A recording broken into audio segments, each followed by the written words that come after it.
이민과 이중차 분법입니다. 자, 먼저 독해 포인트에 보시면 이 글은 이민자가 유입이 됐을 때, 자, 그때 임금은 하락할 거다. 결국 전체적으로 노동의 임금이 떨어질 거라고 지금 하는 통념을 경제학적으로 설명을 하면서 이를 검증하는 방법론으로서 자, 우리가 지금 다룰 이중차 분법 이걸 소개하고 있습니다. 자, 이걸 통해서 결론은 뭐가 났어요? 맨 마지막 줄에 있죠? 결론적으로 이중차 분법을 이용한 연구에서 이민자 유입이 자, 현지인의 임금에 큰 영향을 끼친다, 안 끼친다? 끼치지 않는다는 결과. 이걸 소개하는 글입니다. 외국인들, 이민자들이 들어오더라도 기존에 있는 원주민들의 임금에는 그렇게 크게 영향을 끼치지 않더라. 너무 걱정할 필요 없다 이거야 지금. 자, 밑으로 내려가시면요. 자, 이민은 자기 나라를 떠나 다른 나라로 이주하는 것을 말하고요. 자, 많은 나라에서 이민자와 관련된 문제가 첨예한 사회적, 정치적 쟁점이 되곤 합니다. 자, 왜 그러냐? 다른 나라 같은 경우, 예를 들어서 어떤 나라가 지금 그 나라에서 어떤 전쟁이나 내란이 일어나면, 자, 거기 있는 선량한 국민들은 어떻게 되겠어? 할 수 없이 자기 목숨, 생계를 위해서 어떻게 다른 나라를 선택할 수밖에 없죠. 그래서 이민을 요청한단 말이죠. 자, 이때 이러한 쟁점의 근본적 이유는, 자, 종족 뭐 때문에? 가장 큰 문제는 경제적인 문제일 겁니다. 자, 그래서 만약에 이민자를 받게 되면 기존에 있는 사람들은 자기의 밥그릇을 뺏기는 거나 마찬가지라 생각을 할 거예요. 자, 그러다 보니까 결국 전체적으로 어떻게 경제적으로 자기한테 직결이 되다 보니까 결국 그거를 반대를 할 수 있습니다. 이거 사회 정치적인 문제에서. 자, 그 다음에 경제적으로 가장 대표되는 논리가 이민자들이 노동시장에서 노동 공급을 늘리게 되면 자, 지금 노동시장에 근로자들은 많아요, 지금. 일하고 싶은 사람은 많은데, 그 결과 어떻게 되겠어? 한정되어 있죠? 공장에서는 지금, 기업에서는 지금 직원들을 뽑을 수 있는 게 한정이 돼 있단 말이야. 그러면 가격이 어떻게 된다? 하락이 될 거라. 이것이 기존에 거주하고 있던 사람들에 대해서 경제적 상황이 악화될 거라는 추론입니다. 자, 이게 일반적 통념이 되는 거죠. 사람들 다 이렇게 생각을 한단 말이죠. 자, 밑에 임금이 하락할 것이라는 추론의 근거는 자, 어떤 바로 이 노동 수요 측면에서 찾을 수가 있는데 노동자의 공급이 늘어날 때 사업장의 수요가 없다면 자, 뭐냐? 일하고 싶은 사람은 많은데 자, 경제가 어려워서 사업장에서 직원을 안 뽑아요. 근로자들을 안 뽑게 되면 자, 그렇게 되면 고용으로 이어지지 않겠죠? 취업을 못하고 결국 실업이야, 실업 상태. 이때 사업주의 입장에서는 고용되기를 희망하는 인원이 많아지면 자, 그 사람들한테 더 높은 가격을 제한할 거야? 낮은 가격을 제한할까요? 낮은 가격이죠. 왜? 얼마든지 지금 노동시장에는 사람들이 넘쳐나니까 더 임금이 낮은 사람을 우리가 선택할 수가 있단 말이야. 고용주 입장에서. 자, 그 다음에 그러면 고용이 늘어날수록 추가되는 노동력이 생산에 기여하는 정도가 감소하는 경향이 있는 것도 자, 어떻게 된대요? 사업주가 고용을 늘릴 때 더 낮은 임금을 제시하는 배경이 됩니다. 자, 또 한 가지 뭐냐? 고용이 늘어나게 되면 거기에 따라 어떻게? 이 추가되는 노동력이요. 더 많은 생산성을 가져와야 되는데, 예를 들어 한 사람이 일할 때, 자, 10이라는 어떤 생산성을 보였어요. 그럼 두 명이면, 한 사람을 더 뽑았어요. 그 두 명이면 당연히 10 해갖고 20의 생산성을 보여야 되잖아요. 근데 실제 그렇지가 않아요. 어떻게 되냐? 처음 사람이 10의 생산성을 보였다면 두 번 사람은 다른 사람 하나를 더 고용했다 그러면 한 18이나 19밖에 안 나와요. 자, 그러다 보니까 결국 어떻게? 전체적으로 생산 기여도가 정도가 떨어지니까 고용주 입장에서는 어떻게 되는 거야? 낮은 임금을 주고 쓸 생각을 하겠죠. 왜? 기존에 있는 그 사람보다 이 사람이 들어왔을 때 생산성을 그만큼 발휘를 못 해주니까 당연히 낮은 임금을 제시를 할 거란 말이야. 자, 아래로 가시면 자, 노동력의 생산 기여 정도가 임금에 따라 영향을 미치기 때문에 그렇고요. 자, 이러한 점들을 고려하면 이민자가 유입된 지역의 임금이 하락할 것이라는 주장은 설득력이 있습니다. 자, 여기까지 일반적 통념이라면 그러나 현실에서는 반대적인 현상이 관찰되기도 합니다. 자, 이민자가 유입되는 지역의 임금이 오히려 상승하는 경우가 있어요. 자, 이것은 이민자가 유입되기 때문에 임금이 상승한 게 아니라 이걸 어떻게 봐야 된다? 임금이 상승하는 지역에 우연하게 그곳에 이민자들이 유입된 거로 보는 게 타당할 것 같아요. 이해되시나요? 이민자가 들어와가지고 그 사람들이 여기 있는 임금을 더 올린 게 아니라 어떻게 그 지역의 임금이 막 올라가는 시점에 이민자들이 거기 유입이 돼버린 거야. 그러면 이 이민자들이 들어와서 임금을 올린 것처럼 보인단 말이죠. 자, 따라서 이민자 유입이 임금을 하락시키는지의 인과관계는, 자, 원인과 이 결과의 관계는 이민자 유입 정도와 임금 추세, 상관관계, 서로 어떠한 관련성이 있는지 이것을 보는 것만으로 밝혀낼 수는 없습니다. 단순하게 이걸 계산해낼 수는 없다는 얘기야, 지금. 자, 이민자 유입과 임금 변화의 인과관계를 알아보기 위한 한 가지 방법은, 자, 이중차 분법 사용입니다. 자, 이게 뭐냐? 이민자 유입이라는 사건이 발생하지 않았더라도 나타났을 임금의 변화를 우리는 A, 일정한 시기 동안, 자, 봤을 때, 자, 여기 오른쪽에 있는 아랫부분에 이 파란색, 여기 초록색 부분입니다. 자, 일정한 기준점을 잡았어요. 자, 이민자가 요 시기에 유입됐다고 보는 거야, 지금. 자, 그럴 자, A2-는 어느 일정한 기간이 지금 어떻게 된 거야? 경과가 된 걸 얘기하는 거고요. 자, 그 다음에 그거 이전, 이민자가 유입되기, 자, 여기서 둘 다 어떻게 전입니다. 자, 그런데 이때 같은 경우는 이민자가 유입되지 않았을 거라는 전제 조건으로 했을 때 A2-에서 이때 A-, 자, 요렇게 바뀌었을 때를 얘기하고 있어요. 여기 차액, 요거하고 일단 요 기억을 하셔야 돼. 자, 또 한 가지 뭐냐? B는 실제 그 이민자 유입의 전후, 실제 임금 변화를 또 비교를 하게 됩니다. 자, B는 그럼 어떻게 만드냐? 위에는 이민자가 실제 유입이 됐어요. 자, 거기에 따라서 임금이, 자, 일정한 기간이 지나면 B2-로 바뀔 거죠. 그리고 그 오기 전 임금이 얼마였는지 이 차액을 보는 거예요. 그 다음에, 자, 한번 이렇게 서로 뺐단 말이야. 그 다음에 어떻게 하냐? 다시 B에서 뭐를 빼주는 거야? A를 다시 한번 빼줍니다. 두 번 빼줘요, 지금. 되게 복잡하죠? 자, 어떤 거를 B로 주는다고?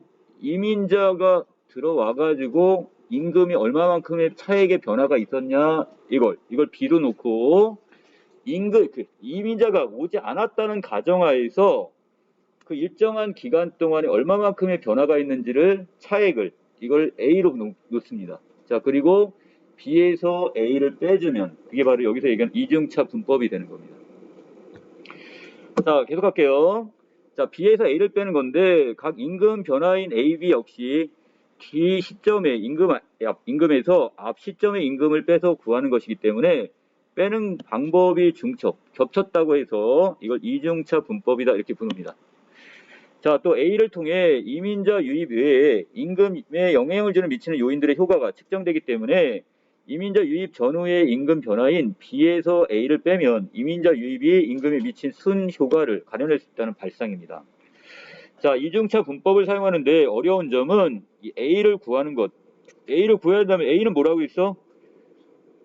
일어나지 않은 거야. 왜? 이민자가 이미 들어와 버렸단 말이죠. 그거는 결과치가 있는데 만약에 이 사람들이 안 들어왔다면 어떻게 하지? 어떻게 계산을 하겠어? 일어나지도 않은 건데.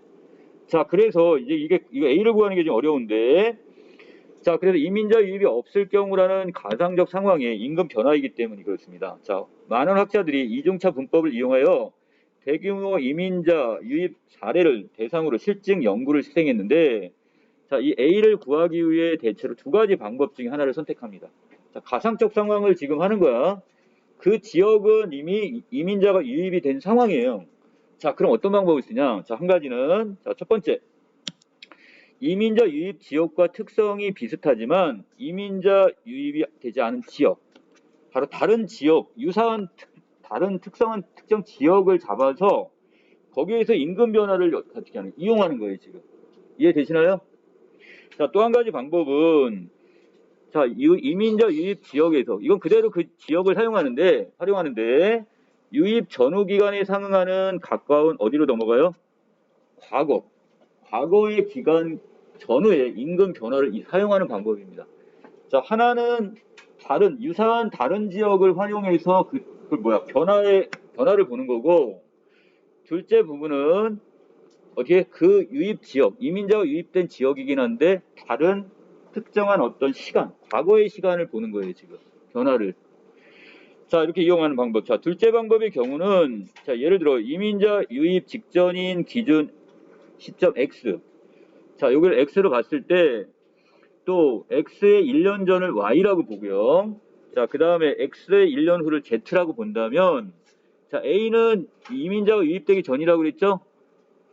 자, 그러면 자, 이때 유입되지 않은 상태에서 이걸 보는 거니까 자, 이때 같은 경우는 어떻게? 자, 여기서 지금 Y에서 X로의 임금 변화로 여기 추정을 하고요. 자, 그 다음에 이건 이렇게 보면 안 되겠는데? 자, 이렇게 빼버릴게요. 지금 헷갈리다. 자, 여기에서 A는 Y에서 X로의 임금 변화를 측정했다고 했으니까 X에서 마이너스 Y를 빼주면 되나요? 뒤에서 뒷날에서 앞날을 빼주는 거야 지금. 자, 그 다음에 다시 여기에서 또 뭐가 있냐? 또 Y에서 X로의 어떤 임금 변화를 볼 때는 자 측정하고 그다음 B라는 것은 뭐야? 이민 후가 되는 거잖아요 지금.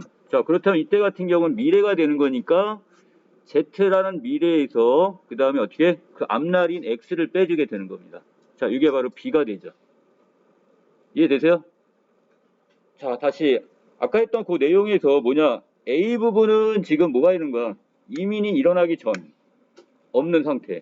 그 다음에 B라는 것은 뭐라고 했어요? 이민이 일어나서 어떤 변화가 있는지를 보는 거라고 했잖아요. 자, 그래서 이때 같은 경우 다른 유입된 지역이 다른 어떤 과거의 시간을 가지고서 계산을 합니다. 자, 그 다음에 밑에 이중차 분법을 사용한 연구자들의 결과는 결국 완전히 일치하지는 않습니다. 자, 이게 막 중구난방이야 지금. 이 중에 2021년 노벨 경제학상을 수상한 이 데이비드 카드라는 사람이 있는데, 자, 쿠바의 정치 변혁에 따른 미국으로의 대규모 이민에 대해 수행한 결과에 따르면, 자, 이민자 유입이 현지인의 임금에 미치는 영향은 결국 전반적으로 어떻게 봤다? 매우 작았다고 봤습니다. 이게 크게 영향을 끼치지 않았다는 얘기야. 자, 이런 결과가 나타난 원인은 세 가지가 있을 수 있는데, 자, 첫 번째, 이민자가 유입된 지역에서 노동 공급만 늘어나는 게 아니라 인구가 늘어나고 그렇게 되면 소비 규모도 커지죠? 자, 그렇게 되면 어떻게 되겠어? 그만큼 노동의 수요가 분명히 증가를 했을 거라는 얘기죠. 자, 그러다 보니까 결국 전반적으로 크게 이렇게 임금이 떨어지거나 이렇지 않았다는 얘기입니다. 자, 즉 소비 증가에 따라 노동이 필요한 일자리도 늘어나기 때문에 노동 공급 증가로 인한 임금 하락 압력에 어느 정도 상쇄가 돼버렸어요. 이게 지금 떨어질 만한데, 야, 왜? 노동자들이 늘어나니까 이게 떨어질 만한데 새로운 일자리가 더 많이 생겨나니까 떨어지지 않고 그대로 유지가 될 수가 있었다는 얘기야. 자, 두 번째는 자, 이민자가 유입하면 대체로 저임금 농급 공급이 증가를 해요. 당연하겠죠? 자, 그런데 이 경우 노동을 대체하는 기계의 도입이 지연이 되어서 자, 노동 수요가 안정적으로 증가할 수가 있다는 거. 자, 무슨 얘기냐?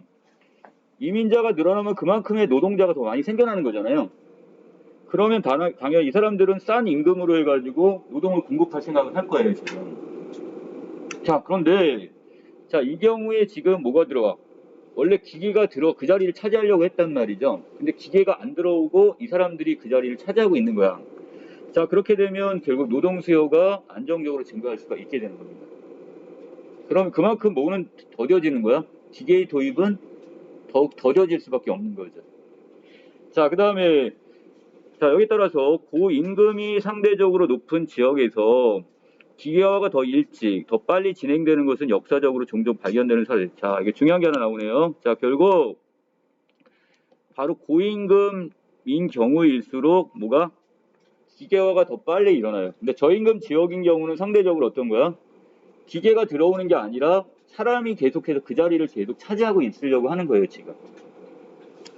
자, 그 다음에 세 번째입니다. 의사소통이 원활하지 않은 이민자 노동 공급이 증가하면 일부 현지인은 이들을 관리하는 직책으로 승진을 해서 저임금 노동자에서 벗어나는 등 자, 업무 방식에 재조직되면서 현지인의 평균적 임금 수준은 오히려 향상될 수가 있습니다. 자, 걱정을 했어요. 이민자들이 들어오면 얘들하고 싸워야 되고 나는 임금이 떨어지는 거 아니야? 근데 아니었어. 왜? 자, 이 사람들은 지금 어떻게? 이민자들 같은 경우는 얘들은 제대로 지금 일을 수행할 수 없으니까 얘는 싼 임금을 받지 모르겠지만, 자, 여기 있는 원주민들은 어떻게 해요? 이미 그걸 잘 알기 때문에 이 사람들은 뭐로부터 승진을 해서 관리자들이 되는 거죠. 관리자가 되면 그만큼 임금은 올라가게 되니까. 자, 결국 상대적으로 이 사람들 같은 경우는 평균 임금은 떨어지지가 않고, 오히려 어떻게 된다? 자, 이렇게 향상될 수가 있습니다. 즉, 이민자와 현지인 간의 노동 공급에서 대체 관계가 아니라 바로 뭐가 생긴다? 보완 관계. 자, 그래서 결국 현지인들을 내쫓고 그 자리에 이민자가 차지하는 게 아니라 결국 바로 여기서 이민자가 해야 될 일과 그 다음에 거기에서 관리 같은 위에 있는 경우 이것은 누가? 바로 여기는 원주민들이 그 자리를 함으로써 서로 보완적 관계를 유지할 수가 있다는 뜻이 됩니다. 자, 여기까지 내용 정리 마치겠습니다.